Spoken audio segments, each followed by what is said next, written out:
Welcome to the Think Factory podcast. We got one question for you.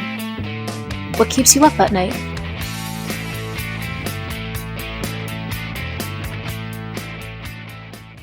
Welcome to the Women's Roundtable podcast, powered by the Think Factory, where we learn how women think big and grow their business.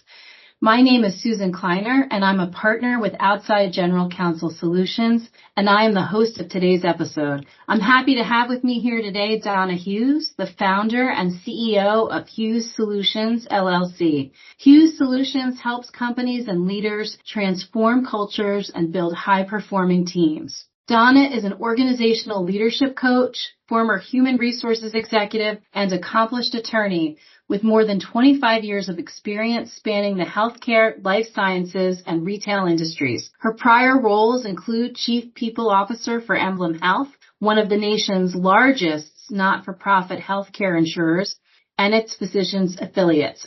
SVP, Human Resources for Impact Laboratories, a small-cap pharmaceutical company, Vice President of Labor and Employment at Allergan, a $15 billion global pharmaceutical company, and Director and Assistant General Counsel for Circuit City Stores. Donna is passionate about coaching senior and emerging leaders, so in turn they may invest in their teams and positively shape their organizations and their communities. And Donna is no stranger to the Women's Roundtable. She's had some webinars with us, which have just been fabulous. And I'm so happy to welcome you back here today in this new format with a podcast. So, thanks for being here today, Donna. Absolutely, Susan. Happy to be here. Thank you for inviting me. Yeah. So I just want to get right into it because I know you have so many good things to say. And I personally love talking to you. And I find it so inspiring. And you really get me thinking about, what I'm doing in work and coaching and working with others. And I know that what you have to offer is so beneficial for all of our listeners. So I read something somewhere that talked about your philosophy on leadership. And you really focused on this phrase, servant leader, agile people strategist, and coach. And I'd love to hear more about this and how it differentiates you. So, starting with servant leader, could you talk a little bit about that? Sure. So there are a lot of different leadership styles, but servant leader is my leadership style and one that I think is most effective in organizations that really want to be high performing and have high performing engaged cultures. Servant leaders put their employees first. They focus on inspiring and motivating and mentoring their talent. So it's essentially the employer serving the employee kind of mindset instead of the employee serving the employer. And the outcome that we hope for and what I believe truly shows up is an engaged and committed workforce that are willing to bring their best to work and have high performing teams and a really engaged, positive culture. Without a positive culture, the organization is losing traction, losing talent, losing engagement, losing the ability to be innovative. And I honestly believe that servant leadership is how you truly support your workforce so that they can bring their very best and are willing to do so and create those types of teams that drive great outcomes. So what a shift, right? The employer is working to serve the employees versus the other way around, although it's all about accomplishing the same objective, right? Which Absolutely. is to be a high-performing team. Absolutely. So the next was being an agile people strategist, which I thought was really, well said. Can you explain some about that? Yeah. So, agility is a leadership competency that is greatly needed in organizations. And it is important for organizations to really be agile around their business strategy, but you also have to be agile around your people strategy so that it aligns and so that it complements and so that it is a part of the overall strategy. It's not something that's just kind of done off the side of the desk. And in dynamic times, in competitive times, and also in times where talent have choices, They can go to the company next door, and if you want them to continue to stay with you and serve well in their time with your organization, you have to be agile around how you work with talent and figuring out what is most needed and what motivates and supports engagement. So agility around leadership, agility around engaging talent, agility around strategy for the organization, they all go hand in hand. And it sounds like it goes together with servant leadership as well, like the two complement each other. Yeah. All right. And then the final word, in what I was reading when you were describing leadership style was actually coach. So coaching and leadership, I mean, this is huge. Tell me more. Well, you know that I am a certified executive organizational coach, but companies that have coaching cultures are companies that do extremely well because you are always focused on that growth mindset, right? And that we will support our workforce by providing the coaching support that is needed to ensure people are rising to their potential. And when I coach leaders as the founder and CEO of Hughes Solutions, when I coach, I make sure that I am leaving them in a place after that coaching engagement that they have support to continue within the organization. I kind of say, well, when I fade into the wallpaper, who's going to support you and be a part of your resources? Who do you want to be your internal coach? And so it may be the manager. It may be, a senior leader, for the CEO. It might be someone who's on the board. But a coaching culture means that everyone, is supported in the organization to continue to grow. And they don't need to do it on their own. They can have other people available to them to stretch them in their thinking and their performance. Wow. So it's a coaching culture. So I heard so many great things in that. So when there's a coaching culture and I talk to somebody like you, I'm not just helping myself out in terms of whatever issues that I'm facing in my workplace, but I can turn around and create other internal coaching relationships with people that perhaps I work with, in my team, and also find internal people to support me. And it's just, this entire shift. So you're coaching coaches and you're coaching people how to find coaches. Although working with you obviously is the best in terms of feeling probably the most supported by getting a coach. Well, I will tell you that you're right about how there is this shift for individuals once they have the experience of coaching, and they make shifts in their behaviors and leadership. And one of the things that is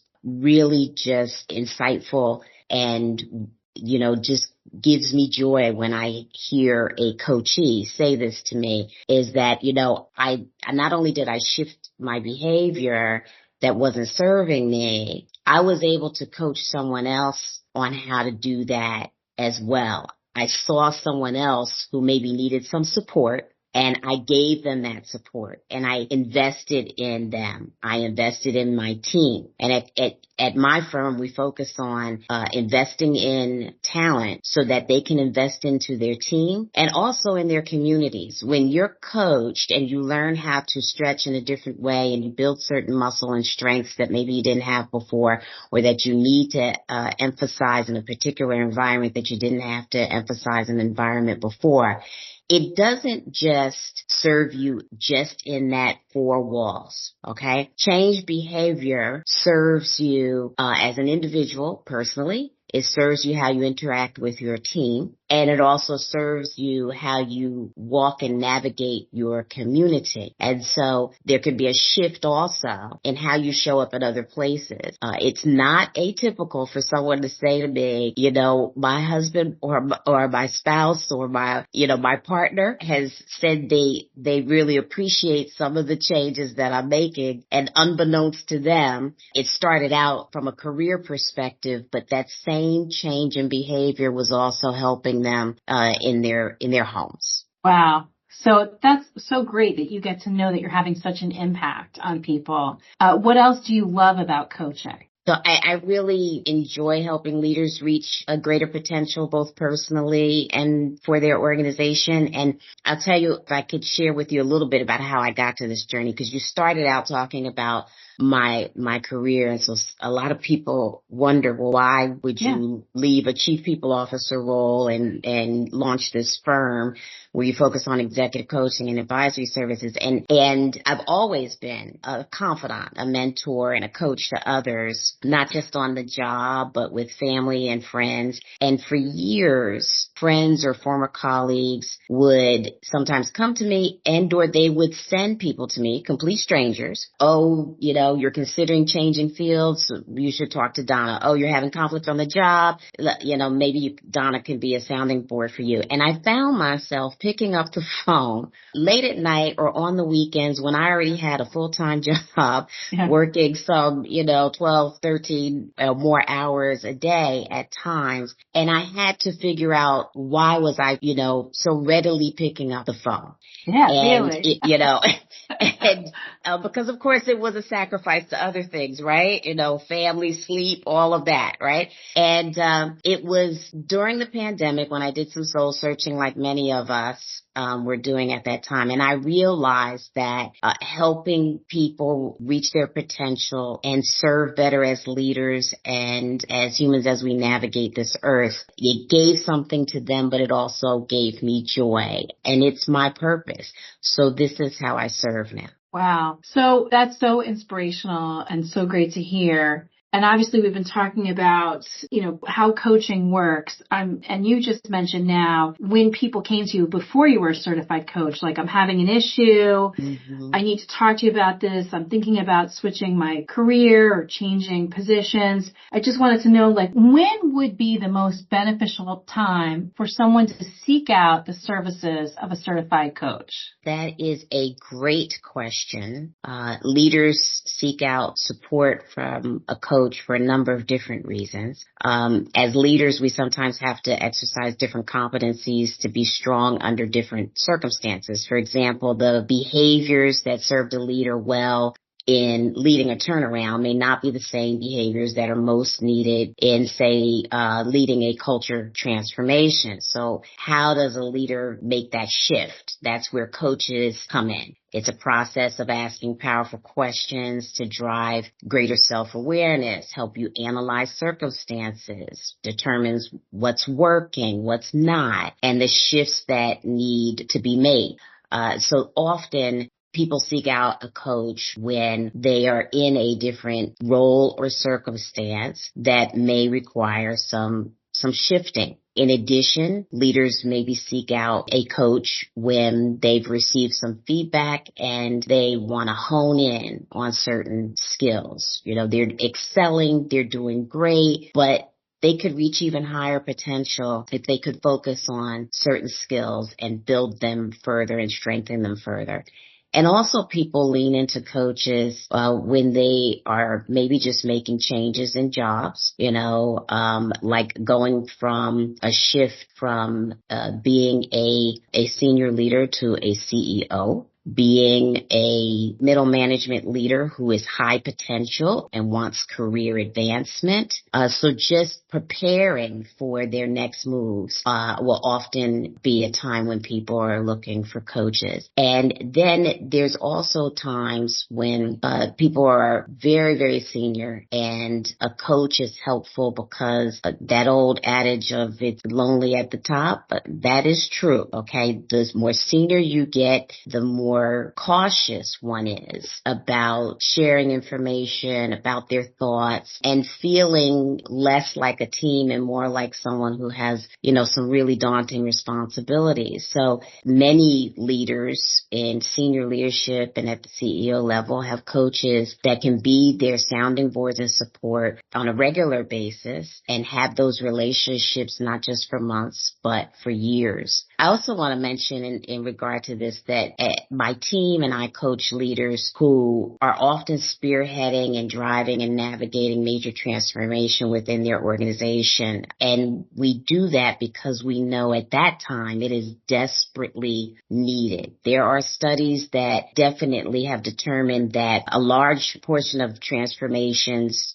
are ones where organizations don't meet all of their major goals, right? So you just imagine you're putting all this investment into a major technology transformation, into an acquisition, into all sorts of shifts, right? You know, new product lines or changing your philosophy and your client base, right? But that you're losing part of that investment because of the challenges that come along with transformations.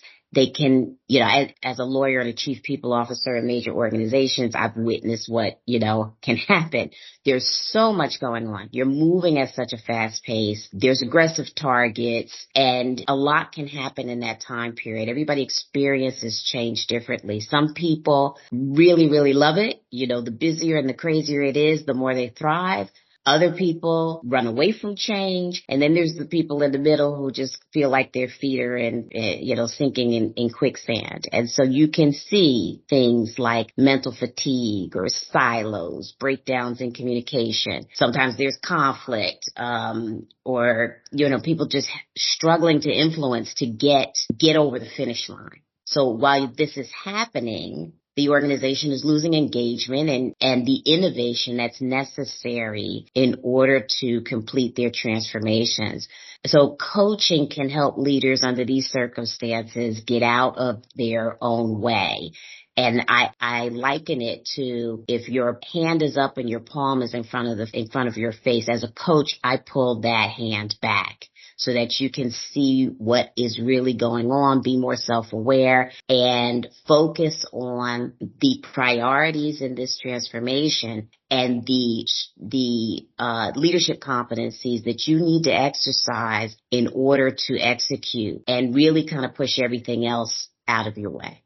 Wow. It seems to me like having a coach is so beneficial for personal and organizational needs. Just talking to you, I feel like everyone needs one. So kind of shifting topics here and something that we've talked about before with you at the Women's Roundtable. What are, in your opinion, some key competencies for women leaders? Yeah, so it's a great question. And I want to say first, because it's a broad question and not all women are alike, not all circumstances are alike, but there are definite societal challenges, you know, that show up in the workplace for women. And even in fields where women are the majority of the workforce, let's just say healthcare, by example, because I used to work in healthcare. And women in healthcare, you know, the numbers are high in terms of entry level and middle management, but they decrease when you get to senior leadership. And so even in those environments, women can be met with conscious or unconscious bias that is yet another thing to think about and which can impact our success. You certainly, Susan, I'm sure your audience, I'm sure, heard of and or experienced situations where women and men are doing the same exact thing, same behavior, but it is labeled negatively for women. You know, the most common, you know, one that we hear is a man says something, does something, and he's being assertive. Woman says or does the same exact thing, and she's being overly aggressive. Like, no, I've never heard that, Donna. Never heard that before, right? That's never happened to me. And that, you know, and that just never happens. And certainly not now we're in 2024, right? So certainly not in 2024, right. But indeed it does. You know, sometimes we're 2 steps forward, 1 step back. And this is one of those areas. And there's numerous examples. And the one that I just want to bring up, one that just came to mind that, you know, has happened to me. I'm sure has happened to many other women. But when it first happened to me, I was just floored. And I just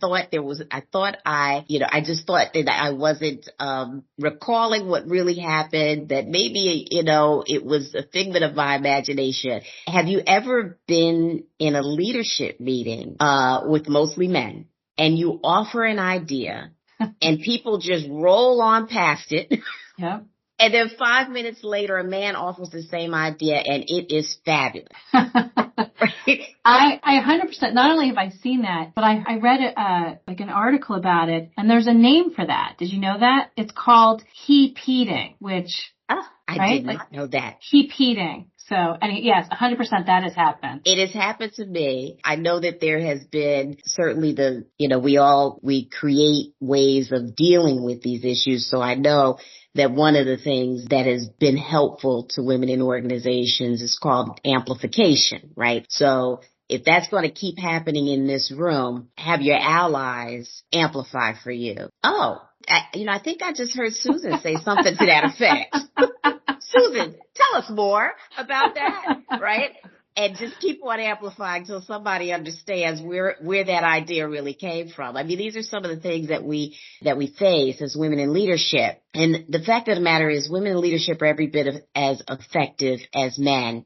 But the reality is that we can be unfairly labeled. And when we try to navigate such of these minefields, it can dilute in areas where we need to show up, like our confidence, like managing up, like negotiating adeptly. In fact, at the end of this month, I'm going to be speaking to a community of Black female leaders, and there are other layers when you're a female and you're also a person of color. I'll be talking to them about advocacy and negotiations and how to strengthen those skills while navigating these labels and bias and inaccurate perceptions. Wow. You do such great work. So thank you for talking about that. And I love hearing more about amplification, right? And things that we can do, as women leaders, I think towards more inclusive leadership, which I know is something that you've spoken quite a bit about. So why is inclusive leadership important? And maybe we could just talk some more about examples of that. Yeah. So inclusive leadership, simply put, lifts organizational performance without a doubt. Full stop. Okay. No one person has all the ideas. So leaders have to set the tone that invites collaboration, engagement, and ultimately retention of great talent. And without inclusive leadership, organizations cannot be competitive. They will fall short of the true potential of the organization because you're not allowing your teams to rise to their true potential. If they are not brought into the fold, if they don't have seats at the table, if they don't have a voice. And so, at best, you're losing some competitive edge. At worst, you could actually become extinct. That might sound like I'm exaggerating a little bit, but I'm really not. There are companies, there are companies who have failed in part because of groupthink, not inviting folks in. Example, remember BlackBerry? Okay. The company name escapes me for a moment, but the product, right? We all know is BlackBerry. So the company leadership, thought the iPhone was nonsense and wouldn't listen to junior colleagues who pushed for innovation, right? So we all know what people are carrying and using every day now, right? Remember Kodak? Kodak was beat out by digital cameras, but the story is that they succumbed to groupthink. That management did not listen to folks who thought they could do better if they just shifted their energy and get ahead of it, and they didn't. And so there was lack of innovation, and that's what they succumbed to. It does happen. So maybe it can be small and it's competitive edge that people are challenged to actually monetize, or it could be as big as we don't remember that company anymore, or there's a very sad story around that company. So like, where do we want to be, basically? Inclusive leadership is that important. It's that important. And also talking before about inclusive leadership and amplifying. I mean, when we have these, I'm going to call it aggressions or microaggressions in the workplace, in meetings, where we're not listening to people, we are not acting as inclusive leaders. So I'm curious if you have some ideas, examples, suggestions for what we can do when that's happening. Or we've witnessed it and maybe we didn't do anything at the time, but we should have done something. So let me start by saying we show up best when we're authentic and lean into our strengths. And my strengths may be different than your strengths. So what I will say about what you can do, some people might say, "Ooh, no, I can't really do that." Right? Like, I can't really step in and, and interrupt and speak for someone in a room full of leaders. I'm very much an introvert, right? There's always something that can be done. And leadership is a gift that should be cultivated. And when you have that responsibility, we have to figure out the ways that we can lead when it's a challenging time, even if it makes us uncomfortable. You don't have to do it exactly the way I do it, but discomfort is a part of leadership. So find your way to be supportive and to manage down and erode the things that are not in service to your talent, to your culture, to your mission of your organization. I was speaking with someone the other day, and that person was trying to figure out, as a leader, how do they handle situations when there are group leader meetings and one of the most senior leaders is just driving conflict and not cohesiveness.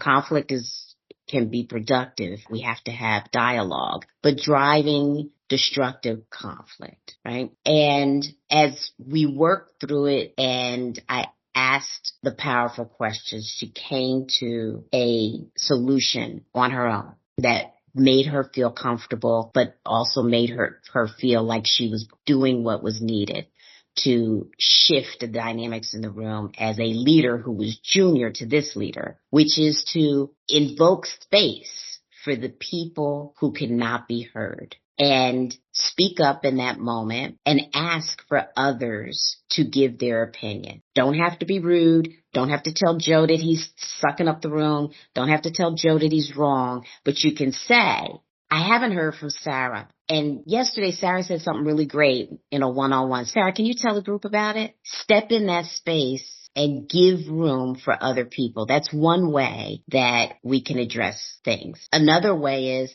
you might have people in a room where they're individual contributors. They're still leaders of self is the way I look at it.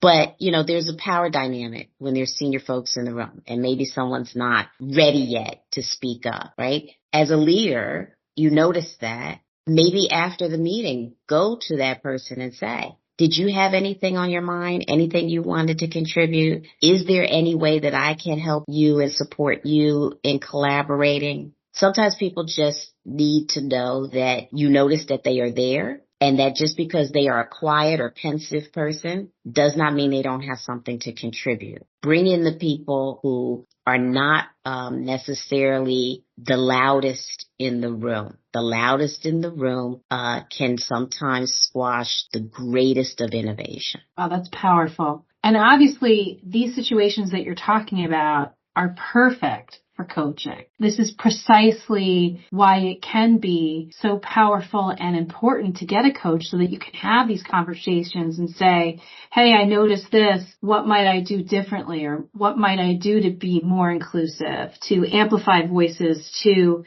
be a better servant leader? So yeah, exactly right. We do workshops and cohort coaching on areas like inclusive leadership to support the organization at large, because sometimes inclusive leadership requires a real organizational shift. If it's an organization that that has been suffering from silos, you might have to take things at big bites, right? And drive some common tools. But like I said earlier, every leader also has to do their own work, and what gets in your way may not get in my way, and vice versa. And so one-on-one coaching can be customized to help people individually and really help them to shine, as opposed to asking them to do something that doesn't work for them. We can find the strengths for each person, which is, kind of underscoring the purpose of inclusive leadership, which is that we all bring something unique and different to the table, and that's how we benefit. Same thing with coaching. I'm going to customize that coaching to discern what will work for you and how you can shine best. Wonderful. All right. So we're getting kind of towards the end of our podcast. We have a few questions. I like to ask people, I'm not dating you here, but I want to say, what is the one piece of advice that you would give to your younger self? Oof. There are so many things that I would say to my younger self, more. But I don't. Yeah, we don't have time for that. Oh my gosh. But I think I would say be gentle with yourself and let it go. I struggled a lot with perfectionism. And so friends and family, if they listen to this podcast, they're going to say, what do you mean struggled past tense? That's what they would say. Gotta be honest and vulnerable. So it still creeps in. I still have issues with perfectionism, but I'm getting better at it. It's actually a coaching opportunity for me and for many. And earlier when you said, seems like everybody should have a coach. Well, coaches have coaches too. Okay. And that is something that I have focused on. And I really now appreciate how mistakes are not failures. They are experience. They are the foundation for innovation. They're simply a part of being human, and failing quick and fast and moving on is a great thing. And I support and believe in growth mindset for organizations. And sometimes it starts with us as leaders deep within. You got to be sure that you have that growth mindset before you can drive that type of behavior and mindset for an organization. What a gift to remain teachable and to be, we're all works in progress, right? And the growth mindset starts from within. Great stuff. All right. So where can people find you? When people listen to this and they say, I need a coach, I'm going to contact Donna so that Donna and her team can help me or help my organization. Where do they find you? Yeah, absolutely. You can find Hughes Solutions coaching and advisory firm at www.hughes-solutions.com. Don't forget the hyphen. And you can find me personally on LinkedIn. That's my platform of choice. And my URL is Donna M. Hughes JD. Well, you mentioned too, and I don't know if you want to plug this at all, that you were going to be speaking soon to a group of Black women leaders. Is that at a conference or something else where somebody might join or no? Yeah, I was asked to speak by the founders of an organization called Thrive, and it's an organization that creates space and community for Black women to be empowered. And so I will be speaking to that audience on January 31st. 6 to 7:30 p.m. Check out my LinkedIn postings, and that's where you will find the link to register. Okay. And then obviously in the future, when future people are listening to this, LinkedIn is probably one of the best ways to see your future speaking engagements so they can see, your work in those types of groups, correct? Absolutely. You can find, I will always post the work that we're doing at Hughes Solutions and any speaking engagements that I may have. So definitely follow me on LinkedIn, and also can check out some of the past engagements that I've had and articles on some of these things that we've talked about in terms of coaching and competencies. They are also posted on my website. Oh, terrific. All right. So my final question, at the Think Factory, we like to ask all of our guests one question, which is, What keeps you up at night? We coach leaders who are driven, busy, competent leaders, just trying to do the best that they possibly can in very dynamic times and sometimes can be very challenging. So they are up at night often and for different reasons. And I try to make sure that I am ready to be present with them and to support them and rise early for them. So as opposed to staying up late at night or worrying, I focus on how can I be energized and ready to be present for them. Fantastic. Well, thank you, Donna, again for your time today. And be sure to check out our other Women's Roundtable podcasts so you can learn how women think big and grow their business. Again, I'm Susan Kleiner. Donna, thank you so much for joining us here today. Thank you.